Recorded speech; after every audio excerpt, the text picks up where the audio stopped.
Hello everyone, so I'm just going to go through a little bit of a tutorial on how to do the Pitfall graphics that we were talking about in class.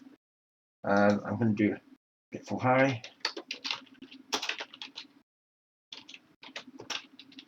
I'll find that character again. There he is. So he's a nice free character. Oh, Pitfall. There he is. Nice free character, easy to use, easy to play with, and we're going to mess with this. Now then, I've messed this up, haven't I? I want to go there, don't I? Yes, there he is. So I can now download this model. I'm going to download it as a GLTF. I found that one to be the easiest to use. You can see I'm doing that there. It just takes a few seconds to download. Alright, there he is. He's come up here. And I will copy him into a directory that I have ready for this. Just 1 second. Of course I can't find it now. You just love it when a plan comes together.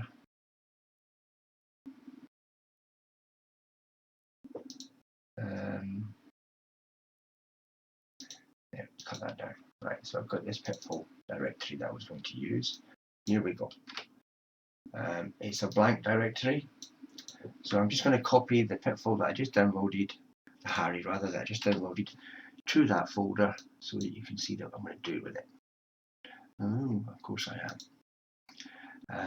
And there he is. So, Harry Pitfall. Now, as it stands, he's a perfectly decent model. In fact, you can open this up and you can close that. You can even load some of this into the latest asset modeler, which it will work actually fine. I thought it would. No. Okay. Not going to worry too much about that right now. What I'm going to do is extract here to this folder here, and open it up, and you'll see we've got the GLTF there. So I should be able to go into this asset Harry asset thing. There's Harry. Now he's got a few things that I don't really want here. You can see that he's got a lot of shininess, opacity, and whatever. I'm going to take these out because I don't need these. I'm going to remove that texture. Yes, I'm going to remove this texture. Remove texture. Yes. Remove this texture. Yes. Doesn't really change the shininess. I'm not entirely sure why this comes up shiny, but it doesn't really matter. It doesn't hurt our purpose right now. Now I'm going to export him as an OBJ. Bear with me. As an OBJ there. And I'm going to do it into his desktop Pitfall. There it is. Here. I'm going to call it Harry OBJ. Okay. And when I do that,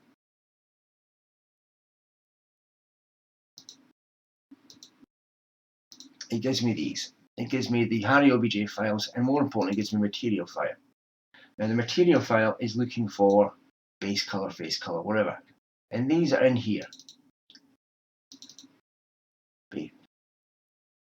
Harry base color, right? We can see these. I'm actually going to cut this directory or copy this directory. Copy. And I'm going to place it in the main folder there. Paste. Right. So I've got textures, a material, and an OBJ.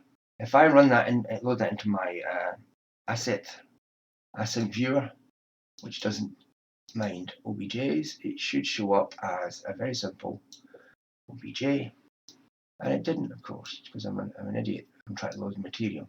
There you go. There's the OBJ. No shininess now as well, so we've got a nice OBJ. So what I'm now going to do is this. I'm going to take this, and this, and I'm going to zip it.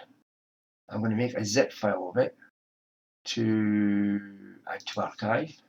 Make sure it's a zip, and I'm going to call it Pitfall OBJ, right? Okay, so now I've got this Pitfall OBJ, and it's a zip file. If I go back to my interwebs, and I look for Mixamo, okay, it's here. It is actually available as a free option, but honestly, I don't know how you do it, but you can certainly subscribe to it. We've got here. Now we can use these models. You'll see that these models run with whatever thing on it. There's different characters that are available, but the most important thing is we can upload a character. And one of the options we can upload is a zip. And the zip can be an OBJ. Haha. So I'm going to drag my OBJ into here, process the character. It's exciting, isn't it? Character gets loaded, and voila, we have the character. Now, turn them around, and just make this a wee bit bigger. There you go. And you see that we've got, this is the auto rigger. This allows us to rig this T-pose model which had no rig. So we can go zip. It's very simple. Drag the thing to the chin, drag the thing to the wrists, drag it to the elbows, drag it to the knees, and the groin around about where you expect the hips to be. I've got fingers, but I don't want fingers, so I'm going to switch off fingers, no fingers. We don't need it, and it makes it a bit longer to do it. Okay, off you go. So it takes about 20-30 seconds. It can take up to 2 minutes for big models, but this will take 20-30 seconds. It's spinning around, and it's loading, and it's rigging the model, which is fun. Dum, dum, dum, dum, dum, dum, dum. We'll see how far it goes in a minute. Right, okay, so we've loaded it, it's processed it. We should have a fully rigged model. And voila, we do have a fully rigged model, which is awesome.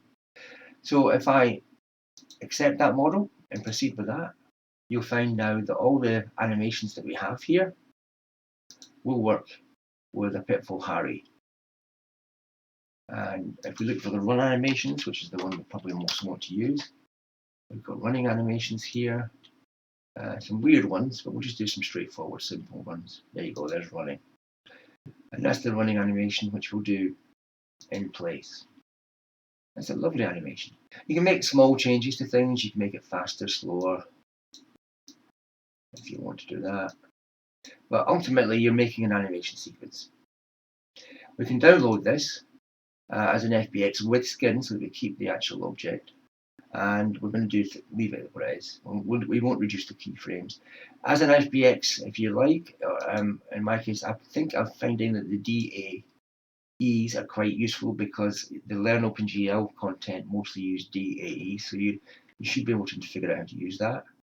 I'm going to download that. It does take a little while because it's not the fastest thing, it's quite a big process. And if I now look at my downloads here, close, there you go, so it saved it. I'll have to go to the download itself and just copy it to the top screen for a minute for you. Here, right, and I'll put it back into the Pitfall Harry directory so that you can see it. Just close that for a minute. Close that. Pitfall. That's here. Yeah. Okay, move up here. The running content is there. Okay, running one because I've done it before already, but it's there. I'm going to extract it to here, and it will give me a DAE. There you go, you're used to the DAEs. I can load the DAE in there. I can show you there on the FBX viewer, and I can play it. And that is a usable animation for DAE running.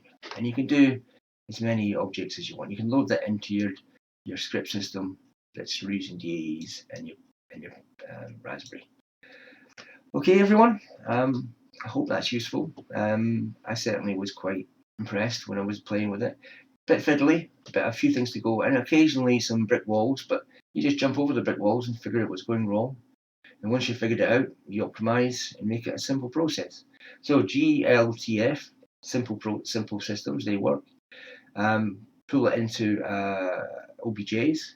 load those OBJs into a zip, and then send the zip to Mixamo, and then do everything you need to do with the Mixamo, and voila, you've got animated characters. Have a lovely day.